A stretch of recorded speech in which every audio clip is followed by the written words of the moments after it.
kamu kok kayak sudah bebas finansial itu. Padahal utangnya cek akeh. Waktu itu utang saya masih 500 juta. Jadi keluar dari bank utangnya wakeh, tapi kehidupan makin makin turun gitu secara finansial.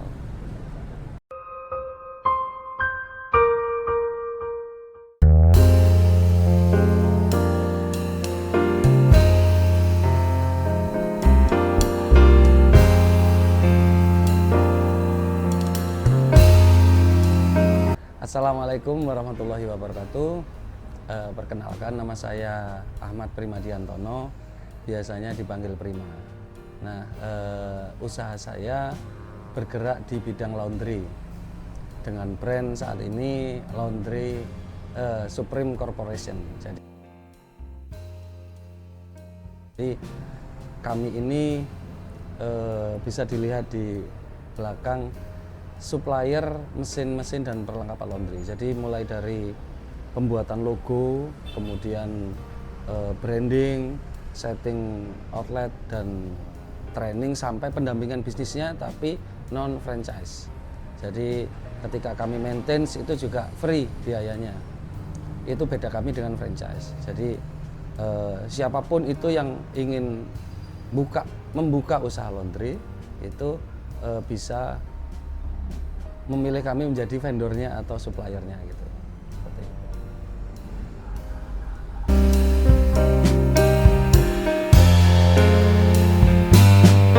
Ya, awalnya itu saya memulai bisnis ini benar-benar tanpa modal. Jadi saya hanya punya skill itu marketing, terutama di internet marketing dan digital marketing. Jadi berkat ilmu dari mentor saya yang waktu itu saya belajar di Coach Muhajirin, jadi banjir order dari internet gitu. Nah, saya belajar di situ, kemudian benar-benar bermodalkan 0 rupiah. Nah, saya akhirnya menghubungi beberapa produsen, termasuk ya ini awalnya kita jualan setrika uap.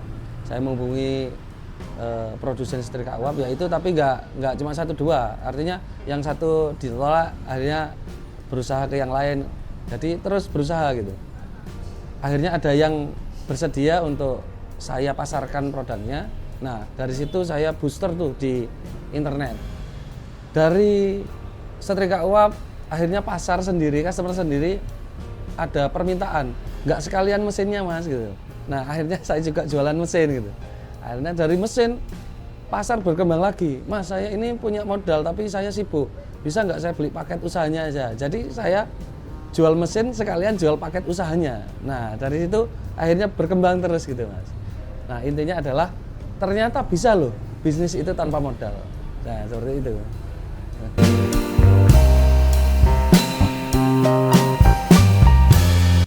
Alhamdulillah kami sejarahnya dulu pernah bekerja di dunia perbankan.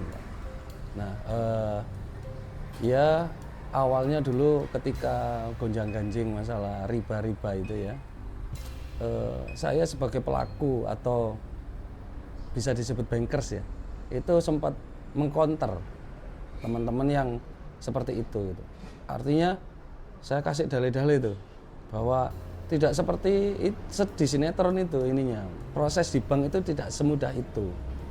Tapi saya ketemu di titik bahwa pernah mengantar teman gitu untuk nagih nasabah yang kondisinya sudah ya memprihatinkan lah.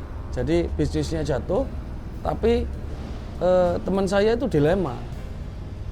Dari sisi kantor harus membawa hasil gitu, menagih itu. Di sisi lain si nasabah ini, si debitur ini yang kredit ke bank ini sudah habis-habisan, sudah nggak punya apa-apa. Nah, di situ saya mulai hati itu terketuk gitu. Oh, mungkin yang dibilang teman-teman saya yang kemarin-kemarin itu seperti ini toh. Dampak dari riba itu. Oleh karena itu saya langsung memutuskan untuk resign dari bank dan banyak belajar tentang agama. Karena terus terang ya sebelum kenal dengan bank ya saya juga ya hidup KTP Islam tapi ya kayak Islam gitulah gitu. Ya setelah itu saya ikut komunitas, kemudian banyak ikut kajian-kajian, jadi banyak belajar lah. Kemudian setelah itu, setelah saya hijrah ya, setelah saya resign dari bank, harapan saya ditolong sama Allah nih. Anggapannya waktu itu.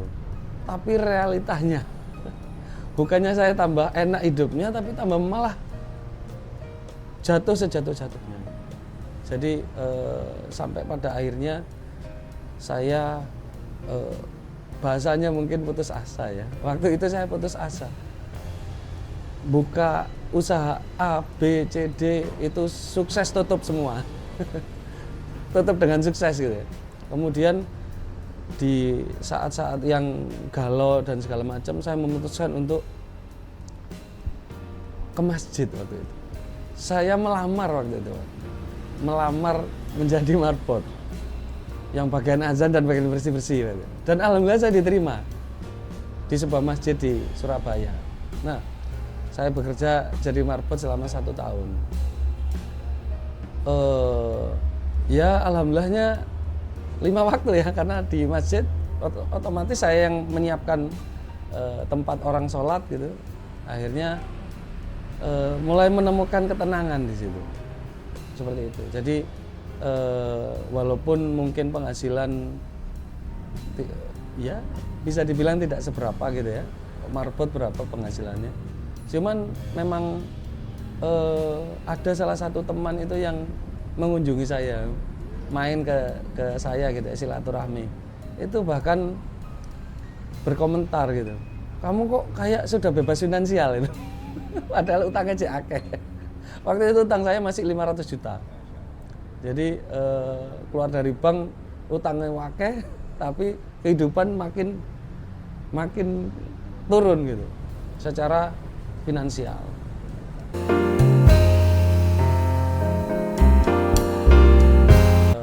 Alhamdulillahnya qadarullah di suatu momen, jadi di masa itu, di kala itu Allah semakin menguji saya. Jadi kondisi saya waktu itu istri sakit, kebetulan hamil, tapi hamilnya itu dalam kondisi preeklamsia, jadi dengan tekanan darah tinggi dan anak harus dilahirkan dalam posisi prematur yang membutuhkan dana sangat-sangat besar, ratusan juta. Jadi di titik itu karena saya lama di rumah sakit. Jadi karena lama di rumah sakit, kebetulan waktu itu juga kena COVID. Jadi hampir lebih dari 2 bulan itu saya tidak bisa aktif di masjid. Akhirnya mau tidak mau saya digantikan dengan orang lain. Nah, disitulah saya punya pertanyaan sama Allah. Kok saya semakin diuji dan semakin diuji gitu. Jadi semakin taat semakin diuji. Nah, kondisinya waktu itu pertanyaan saya adalah, saya ini sudah taat kok tambah diberi kondisi seperti ini gitu. Jadi waktu itu akhirnya saya keluar dari masjid dan berikhtiar. Pernah jadi marketing travel umroh haji, tapi ternyata kondisi di lapangan realitanya juga tidak sesuai komitmen. Kemudian pernah jadi sopir pribadi PP itu dari sini keluar kota itu tiap pagi. Ternyata juga bos saya nggak komitmen juga, masya Allah. Jadi iki wis amblek tambah amblek mana. Ya Allah, masya Allah. Akhirnya saya dipertemukan sama Allah dengan kawan baik saya yang saya anggap sebagai kakak sendiri itu di dunia laundry ini. Jadi beliau awalnya ya mendampingi saya. Beliau sudah sukses di luar pulau. Jadi beliau mendampingi saya, kemudian mensupport saya. Intinya adalah mementori saya lah. Alhamdulillahnya dalam kurun waktu hampir 2 tahun ini ya itu usaha kami semakin hari semakin berprogres, semakin ada peningkatan. Yang tadinya saya cuma sendirian di meja admin, jualin sendiri, nyatet sendiri, kemudian menerima komplain sendiri. Alhamdulillah tim saya sekarang kira-kira 9 atau 10 orang, alhamdulillah ada masing-masing, ada desainer sendiri, teknisi sendiri, kemudian admin sendiri, seperti itu. Dan alhamdulillahnya ini semakin berprogres.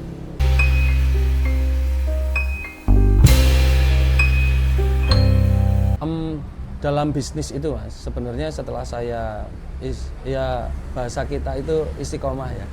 Setelah saya ini jemplung di dunia bisnis, ternyata memang tantangan terberatnya adalah konsistensi. Nah, banyak sekali pebisnis pemula itu yang tidak kuat di konsistensinya, artinya tidak istiqomah. Ketika bisnis ramai mungkin euforia, senang-senang gitu. Tapi ketika bisnisnya sepi atau bahkan turun, itu banyak yang menyerah. Nah, disitulah beda antara orang sukses dan orang belum sukses atau tidak sukses. Jadi bedanya di konsistensi. Mentalnya ini yang perlu dipersiapkan memang untuk menjadi seorang entrepreneur atau pebisnis. Jadi tantangan terberatnya ya dalam dirinya sendiri sebenarnya. Yang lain itu eksternal. Kalau eksternal itu hampir semua bisnis ya, di semua bidang, semua lini itu ya masalah penjualan, masalah karyawan, masalah dan lain-lain itu umum. Intinya adalah konsistensi kita. Kalau kita bisa persisten, artinya persisten itu sudah istiqomah, sudah konsisten, mau naik, mau turun, ya tetap dijalankan. Mau berdarah-darah, mau gulung-gulung, mau bertekuk lutut segala macam lah, mau hujan, mau badai, tapi tetap dijalankan. Kalau itu bisa dilewati, insya Allah akan menemukan kesuksesan. Itu tantangannya, Mas.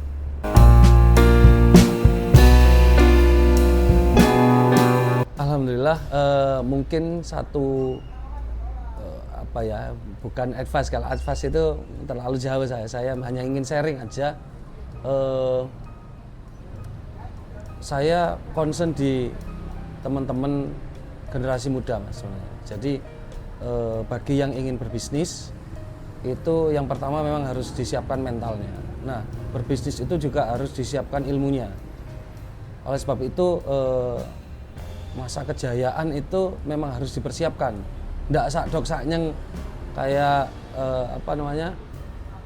Bandung Bondowoso bikin Prambanan semalam jadi kan nggak mungkin. Jadi kesuksesan itu harus ditata sedini mungkin. Nah, pesan kami untuk teman-teman UKM atau teman-teman yang baru memulai usaha, siapkan mental yang kuat dan konsisten serta persisten. Itu kunci suksesnya. Hanya itu saja. Apapun bidangnya, mau kuliner, mau travel, mau lain-lain, mau retail, itu insya Allah kalau bisa konsisten dan persisten dan tingkatkan terus kapasitas leher ke atas gitu. Seperti itu, insya Allah nanti akan menemui kesuksesannya.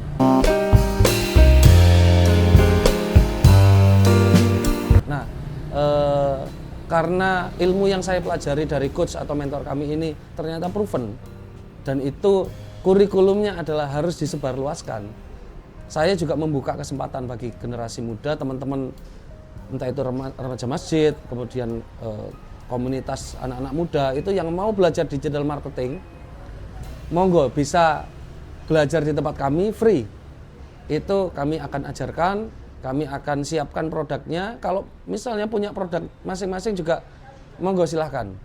Nah, itu bisa nanti hubungi di website kami www.supremelaundrycorp.com atau bisa main ke tempat kami, ke perusahaan kami, kantor kami di Jalan Siwalan Kerto Selatan 4, nomor 45. Nah, itu nanti bisa main-main ke tempat kami, lihat bagaimana proses perusahaan kami berjalan seperti apa dan langsung belajar juga bisa. Seperti itu. Mudah-mudahan bisa memberikan manfaat bagi sebanyak-banyaknya anak muda di Indonesia ini. Seperti itu.